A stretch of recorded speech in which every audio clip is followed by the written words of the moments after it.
Good morning to everyone. இன்னைக்கு இந்த வீடியோவில் 12th standard physics first chapter important questions பார்க்க போகிறோம். ஸோ இந்த வீடியோவில் கெப்பாசிட்டர் இன் சீரீஸ் பார்க்க போகிறோம். ஸோ கெப்பாசிட்டர் இன் சீரீஸ் பார்த்தோம் அப்படின்னா இந்த டயக்ராம் ரொம்ப முக்கியம். இந்த ரெண்டு டயக்ராமும் ரொம்ப முக்கியம். ஸோ ஃபர்ஸ்ட் என்ன செஞ்சுருக்கிறாங்க அப்படின்னா ஸோ C1 C2 C3 அப்படிங்கிற மூணு கெப்பாசிட்டரையும் எப்படி கனெக்ட் பண்ணியிருக்கிறாங்க அப்படின்னா சீரீஸாக கனெக்ட் பண்ணியிருக்கிறாங்க. ஸோ பிக்சரை பார்த்தாலே தெரியும், மூணு கெப்பாசிட்டரை சீரீஸாக கனெக்ட் பண்ணியிருக்காங்க பிக்சர் ஏல. ஸோ இந்த மூணுலேயும் வேறு வேறு வோல்டேஜ் இருக்கும். அதனால் அதை நல்லா பார்த்துக்கோங்க. V1 V2 V3. ஆனால் இந்த சர்க்யூட் ஃபுல்லாகவே க்யூவோட வேல்யூ வந்து சேஞ்ச் ஆகாது. ஸோ க்யூ கான்ஸ்டண்ட்டாக இருக்கும். இப்போ டெரிவேஷன் பார்ட்டுக்கு வரலாம். அப்போ இந்த சர்க்யூட்டில் இருக்கக்கூடிய டோட்டல் வோல்டேஜ் வேணும்னா V1 V2 V3 இந்த மூணு என்ன செய்யணும், ஆட் பண்ணணும். V1ஓட வேல்யூ என்ன, இப்போ தான் நான் சொன்னேன் க்யூவோட வேல்யூ வந்து சேஞ்ச் ஆகாது அப்படின்ட்டு. அப்போ அதை Q பை C1 அப்படின்னு சொல்லி எழுதிக்கலாம். V2க்கு பதிலாக Q பை C2ன்னு எழுதிக்கலாம். அண்ட் V3க்கு பதிலாக Q பை C3 அப்படின்னு சொல்லி என்ன செஞ்சுக்கலாம், எழுதிக்கலாம்.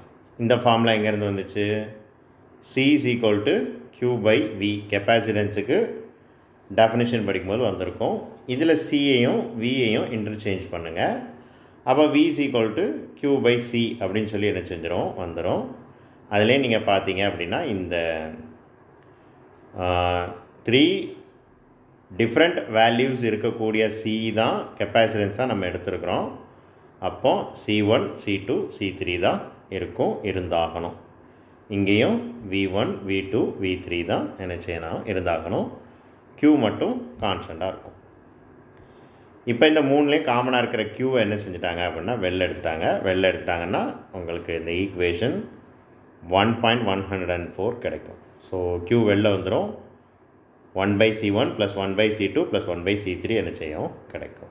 ஸோ இதுக்கப்புறம் என்ன பண்ணணும், இங்கே பாருங்கள். ஸோ இந்த Vக்கு பதிலாக Q/CS அப்படின்னு சொல்லி என்ன செய்யலாம், எழுதலாம்.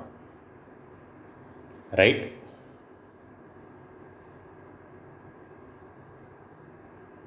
Vக்கு பதிலாக Q/C அதே ஃபார்முலா தான்.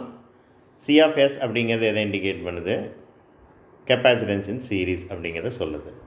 ஸோ இப்போ இந்த இடத்துல என்ன இருந்துச்சு, V தான் இருந்துச்சு. அந்த Vயை தூக்கிட்டு Q/CS என்ன செய்யலாம், சப்ஸ்டிடியூட் பண்ணலாம்.